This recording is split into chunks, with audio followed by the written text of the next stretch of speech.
Itu poin-poin yang secara gampang kita temukan di dalam semua debat politik bermutu di luar negeri. Semua debat yang substansial itu tidak akan dihasilkan maksimal kalau cara berdebat itu terlalu sopan. Justru ketidaksopanan itu yang ditunggu di dalam upaya untuk menaikkan rating. Anies pasti menunggu ketidaksopanan Prabowo, ketidaksopanan publik ya. Demikian juga Ganjar tuh. Jadi ini strategi yang dibaca dengan lebih awal oleh Ganjar dan Prabowo dan Anies tuh.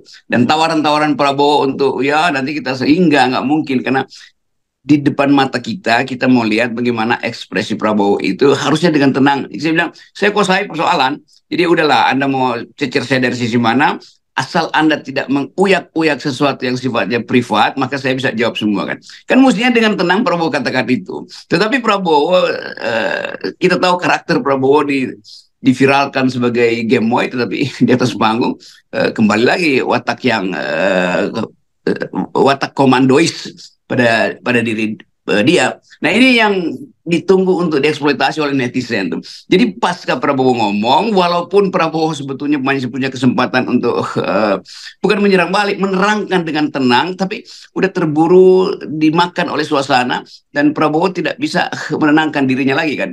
Tapi itu soal yang saya sebut psikologi panggung itu beda dengan hasil latihan di luar panggung dan selalu itu akan terjadi itu.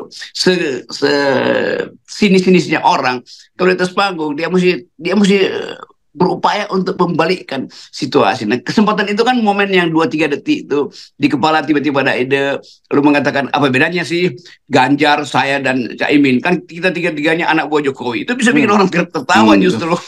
Pak Prabowo mengerti secara detil keadaan pertahanan kita tuh. Bahkan dia mampu untuk menyelundupkan semacam kecemasan bahwa kalau tidak ada persiapan kita bisa jadi bulan-bulanan asing gitu. Tetapi masalahnya kan di dalam debat itu apa yang kita ketahui secara faktual bisa berbeda secara virtual nanti tuh. Karena kelihatannya Pak Prabowo nggak bisa memanfaatkan situasi debat itu dengan cara yang sangat santai gitu kan. Padahal pihak Anies dan Ganjar dari awal udah siap-siap untuk mengeksploitasi sisi negatif dari panggung kampanye, terutama pada kepribadian Pak Prabowo yang cepat emosi kan. Jadi di situ sebetulnya intinya tuh. Dan karena itu dari awal kita udah prediksi bahwa ini Anies akan mengulangi lagi.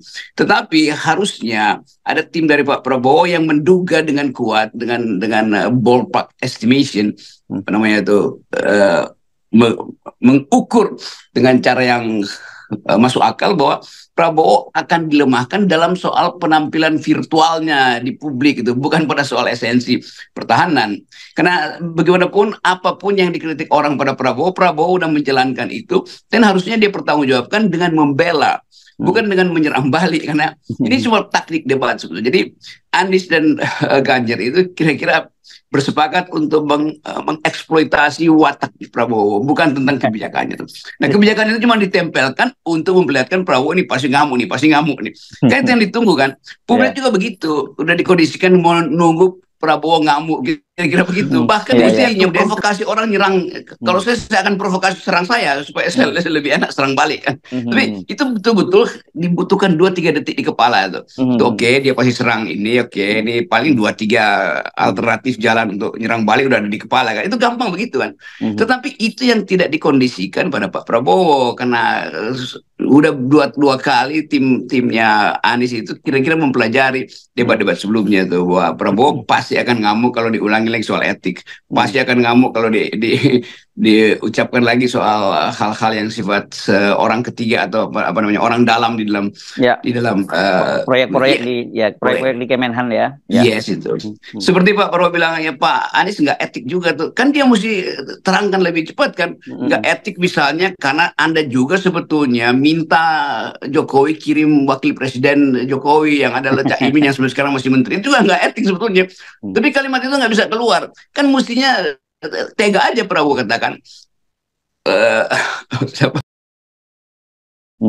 Ya dia bisa sindir itu kan, bukannya Cak Imin masih ada kasus dan tidak etik juga orang yang belum selesai kasusnya, walaupun itu masih soal kasak kusuk diambil sebagai wakil presiden oleh saudara Anies, kan itu menimbulkan wajah itu tiba-tiba menjadi lemas, nggak tegang lagi kan. Itu hanya untuk mengumpankan persoalan setelah itu kan bisa dikoreksi lagi. Yang saya maksud adalah ABCD, kira-kira begitu tekniknya tuh.